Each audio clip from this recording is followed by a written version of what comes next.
bienvenidas a Somos Brückenbauer, Somos Puentes, un programa de podcast que visibiliza las historias de los expertos retornados pertenecientes al programa PMD, Programa Migración y Diáspora de la GIZ. Hoy tenemos una entrevistada muy interesante, abogada trilingüe, graduada de la Universidad Javeriana y magíster en estudios interdisciplinarios latinoamericanos con enfoque en género de la Universidad Libre de Berlín.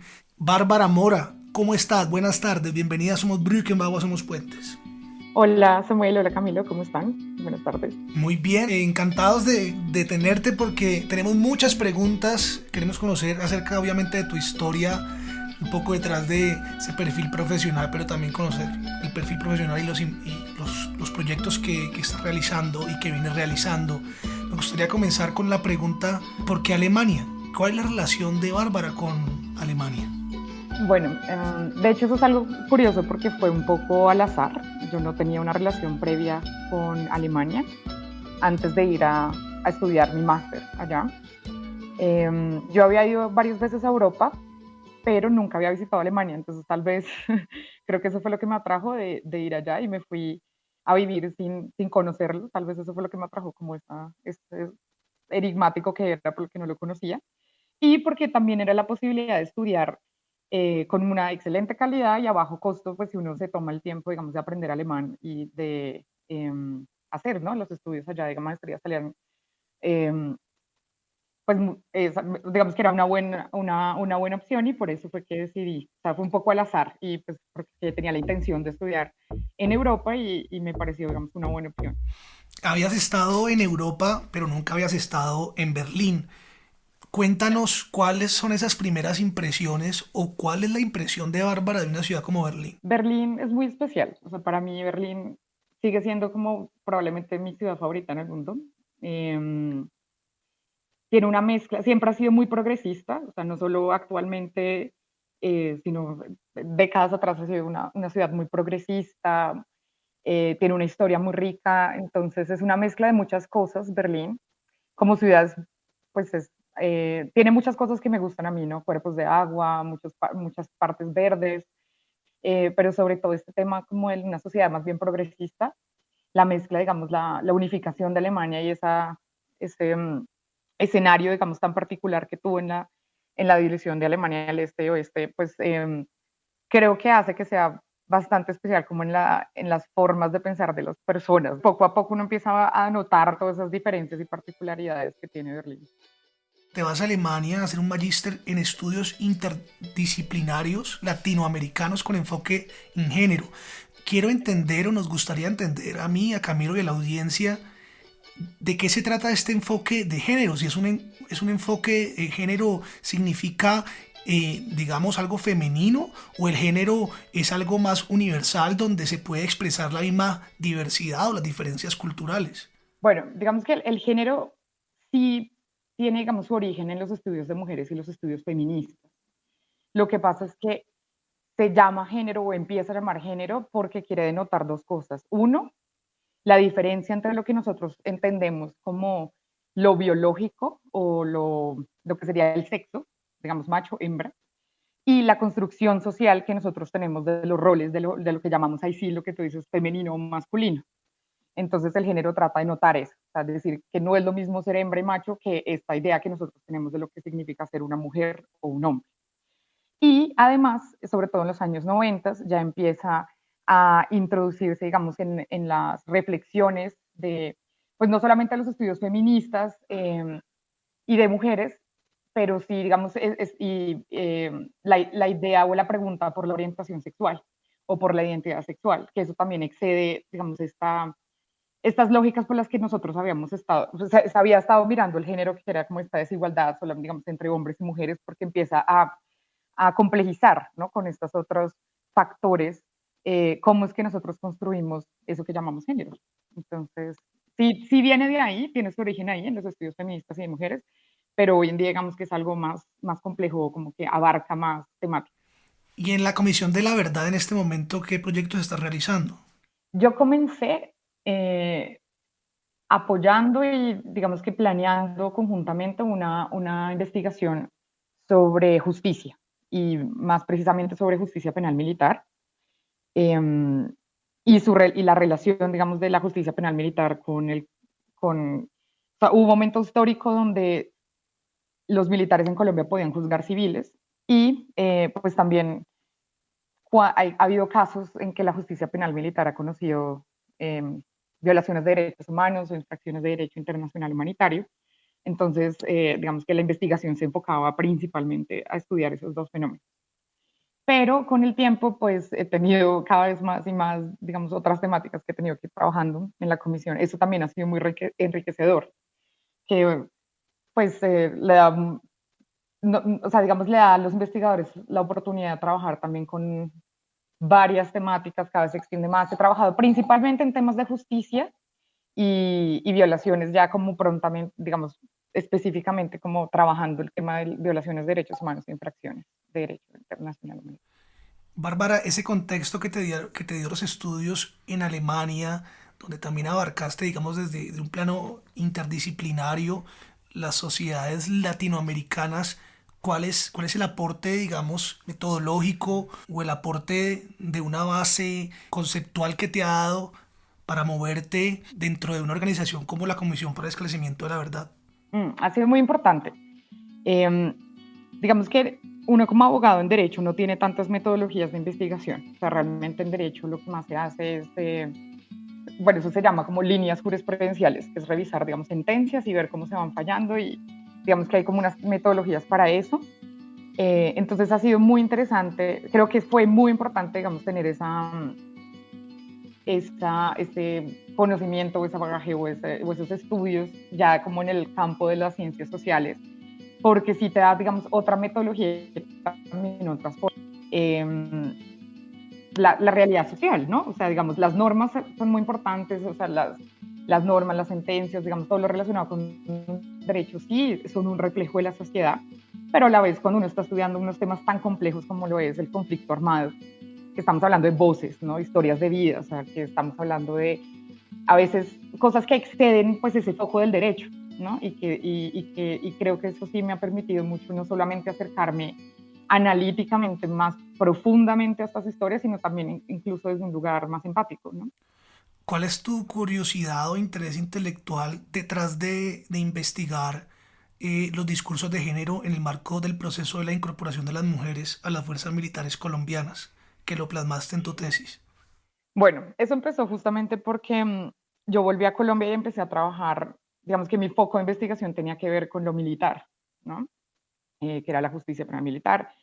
Y empecé a pensar mucho pues, en la relación entre género y militarización, militarismo, son varios términos que se usan digamos que en la mm, literatura feminista o de mujeres.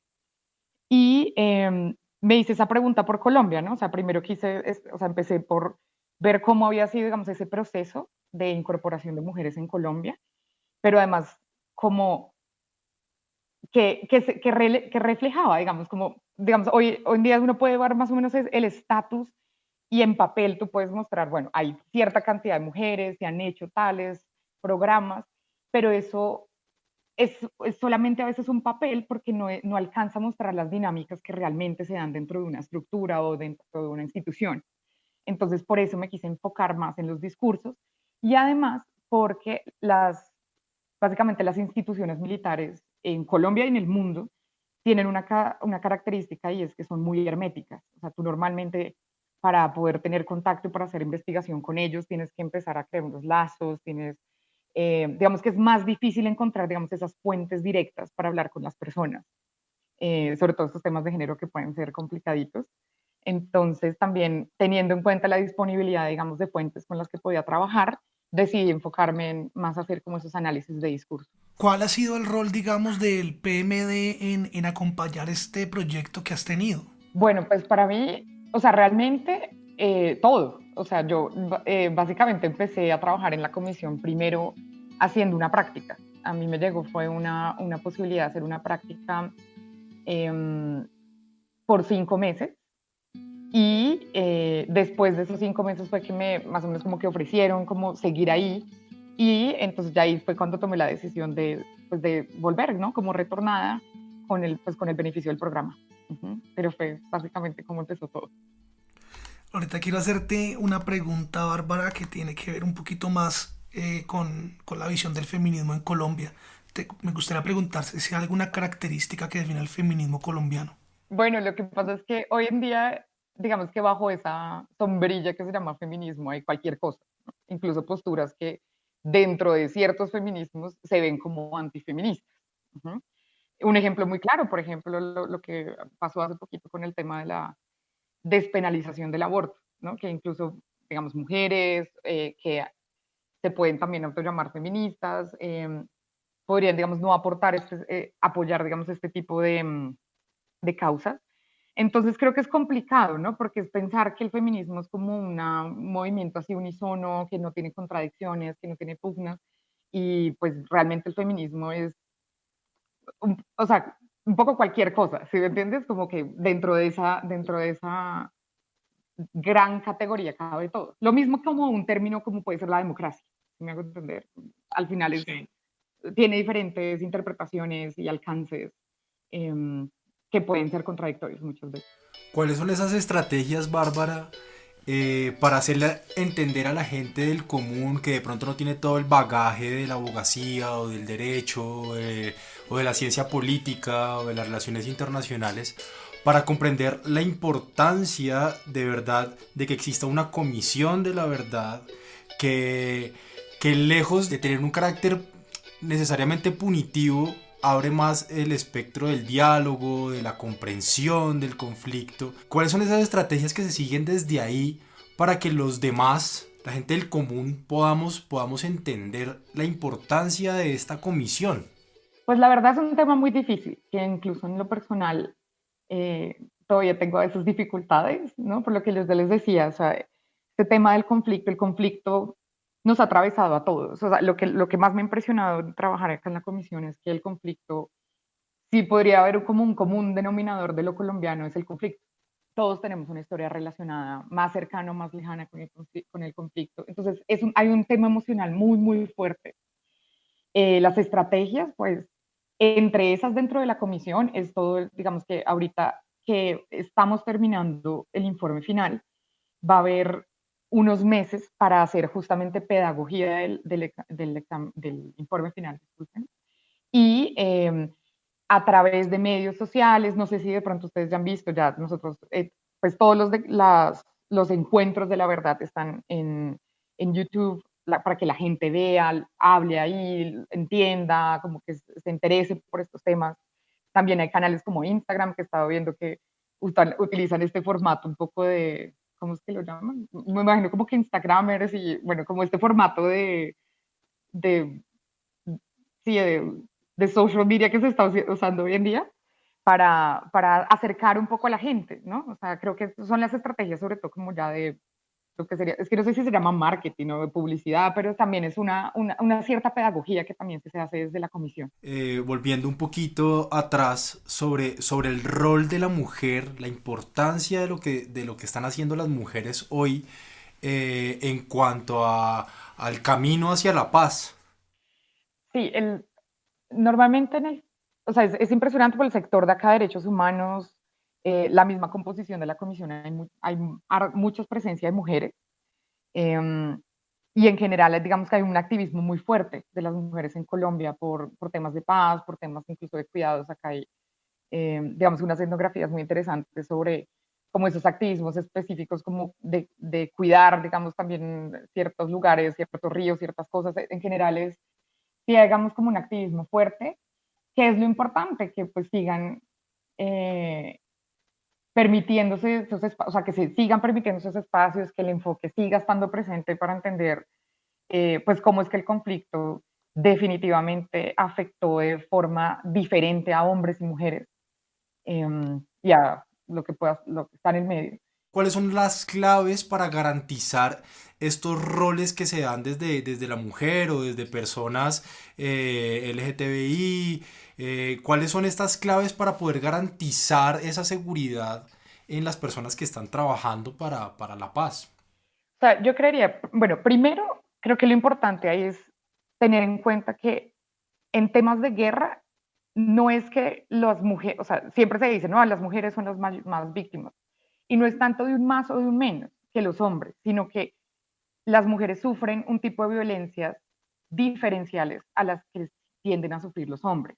¿Sí?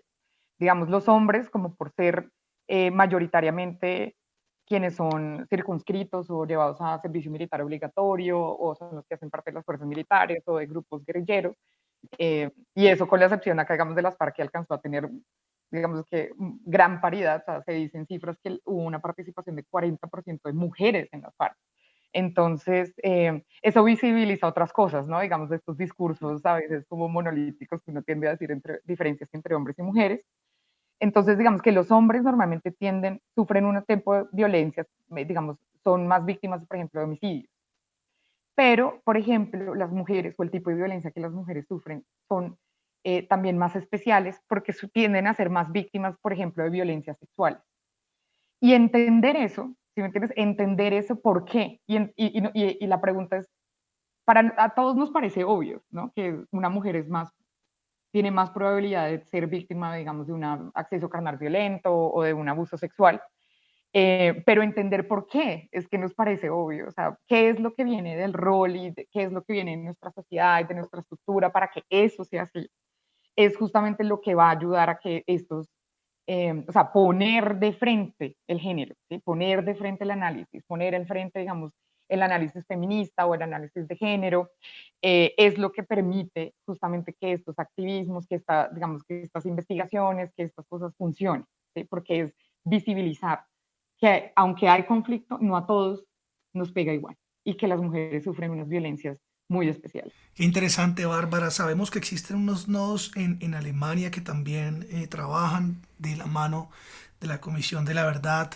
Me gustaría preguntarte si conoces acerca del papel de la diáspora, de personas que han sido víctimas del conflicto y están de pronto en Alemania, pero están en constante comunicación y realizando proyectos para poder aportar justamente al esclarecimiento de la verdad y a esta nueva construcción de país que estamos forjando.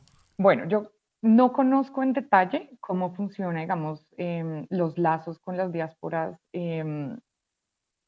entre la Comisión de la Verdad y las diferentes diásporas, pero sé, digamos que en este informe final va a haber un foco muy importante sobre el tema del exilio y las diásporas, porque es un tema que poco se ha trabajado en general. Pues no solamente hay poca literatura sobre el tema del conflicto acá en Colombia, sino que además, pues también es algo que toca aprovechar, y es que la comisión es un momento único, tiene un alcance único, o sea, digamos, un privilegio epistémico de poder nosotros escuchar a tantas voces, llegar a tantos lugares, digamos, estos esfuerzos que se han hecho por recoger testimonios en diferentes lugares del mundo, ¿no? Porque no solamente ha sido, digamos, en Europa donde ha terminado la diáspora, también en otros países de Latinoamérica.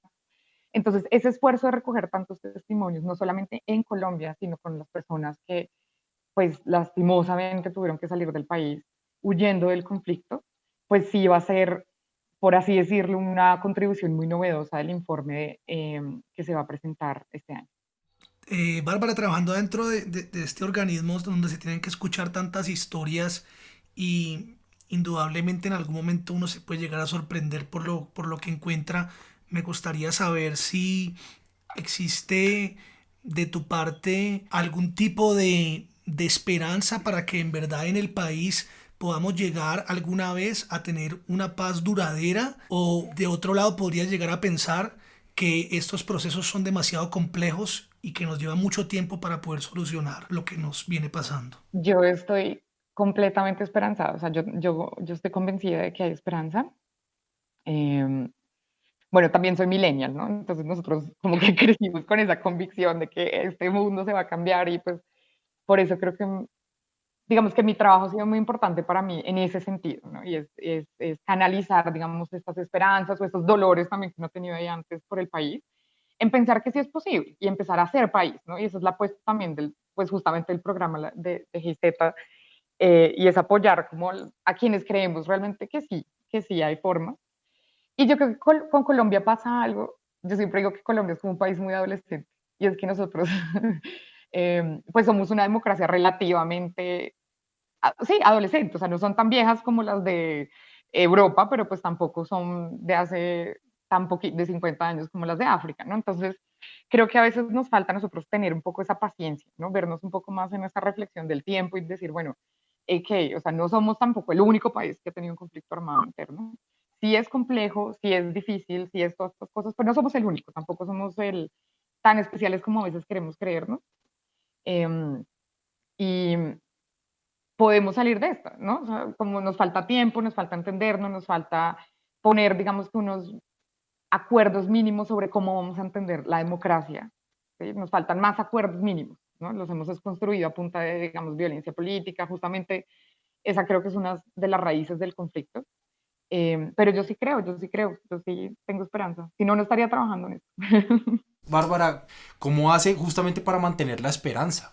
Bueno, primero quisiera como resaltar lo que había hablado o mencionado Samuel antes, y es, digamos que lo más difícil cuando uno escucha estas historias, a mi sorpresa, no fue escuchar los relatos de las víctimas, aunque muchos de esos son pues terriblemente dolorosos, sino también escuchar a los victimarios. Creo que eso sí, digamos que emocionalmente puede ser más fuerte, ¿no?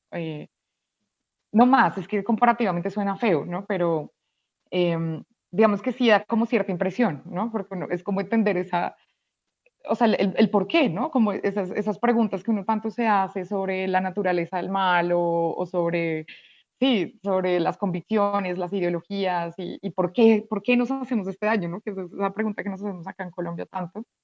Creo que sí, digamos, puede ser emocionalmente pesado, pero yo, no sé, yo creo que mi trabajo, eh, pues bueno, como cualquier persona en la vida, yo he tenido también como momentos de crisis, de duda, de conflicto, y he buscado, digamos, estrategias. Por ejemplo, yo pues estuve un tiempo en Asia, allá me fui, no sé, como de retiros espirituales, y allá aprendí a meditar y eso, digamos, que es muy importante para mí. Creo que eso ayuda mucho, pues en general, no solamente pues para mi trabajo, pero sí sé que es un factor importante como para manejar, digamos, las emociones, para buscar esa paz, esa calma. Y lo segundo es tal vez esa convicción que yo tengo con el trabajo, ¿no? Eh, es saber que es duro, que es difícil esto, pero que saber que estoy trabajando por eso. O sea, creo que eso a mí realmente, creo que mi trabajo me da más una calma emocional hacia estos temas, porque sé que estoy al menos contribuyendo en lo que sea que pueda, pero al menos siento que estoy intentando, digamos, mejorarlo, o ayudar, o como que hago parte de ese cambio que tanto espero o quiero. Entonces creo que sí, que por un lado eso, como hay ciertas técnicas que utilizo y también las mismas convicciones que ya tengo pues se alinean mucho con lo que estoy haciendo. Quisiéramos preguntarte, Bárbara, si tú tienes algo que decir o tendrías algún mensaje para estas personas que viven afuera del país y que están estudiando, pero no están seguras de volver a Colombia porque de pronto tienen miedo de encontrarse con el país que dejaron, que de pronto no se fueron en un buen momento, pero que de pronto sí tienen esa intención de volver y generar cambios en Colombia. Bueno, pues primero que simpatizo completamente, ¿no? Creo que mm, vivir afuera pues puede tener como ciertos privilegios de uno aislarse de ese pesar que puede sentir el vivir en un país en conflicto, ¿no? Y el estar lejos uno puede como que estar buscando esa tranquilidad, pero sí, digamos a mí me pasó eso, ¿no? Que por más lejos que estuve, que les conté que también estuve un tiempo, pues me fui, digamos, un año sabático, por así decirlo, me fui a Asia. Por más lejos que yo pudiera estar, pues Colombia seguía siendo como un peso, ¿no? O sea, es como algo que uno no se puede quitar. Y si lo tienen, pues al final las decisiones no sé, creo que a veces uno se toma muy en serio las decisiones y pues uno puede venir, puede volver, puede hacer proyectos, o sea, hay tanto por hacer que no sé, que yo creo que es muy valioso realmente uno sentir que está haciendo algo que es significativo para uno y que si uno lo está dudando es por algo, ¿no? Que por más distancia que uno pueda tener, el lazo está ahí, la preocupación está ahí, ese sentimiento está ahí. Entonces, no sé, de pronto revisarlo. No es que todos tengan que volver, tampoco me atrevería a dar con esos consejos, pero por lo menos desde mi experiencia, que es lo único que puedo hablar, ha sido muy reconfortante, ¿no? Poder trabajar en estos temas, poder trabajar acá de nuevo en Colombia. Siento que sí, esas experiencias de estar tanto tiempo por fuera ayudan mucho, ¿no? A entendernos a nosotros mejor, a reflexionar sobre nuestra propia cultura, nuestra cultura política, y creo que sí son muy válidos, valen la pena. Pues Bárbara, muchas gracias por haber aceptado la invitación, haber estado aquí en Somos Puentes, Somos Brückenbauer. Ha sido un placer hablar contigo, conocer tu historia y del trabajo que estás haciendo en este momento en la Comisión de la Verdad. También todos tus conocer que tus proyectos también han sido construidos en el marco del programa PMD. Es algo que nos alegra mucho. Te agradecemos mucho por haber estado con nosotros.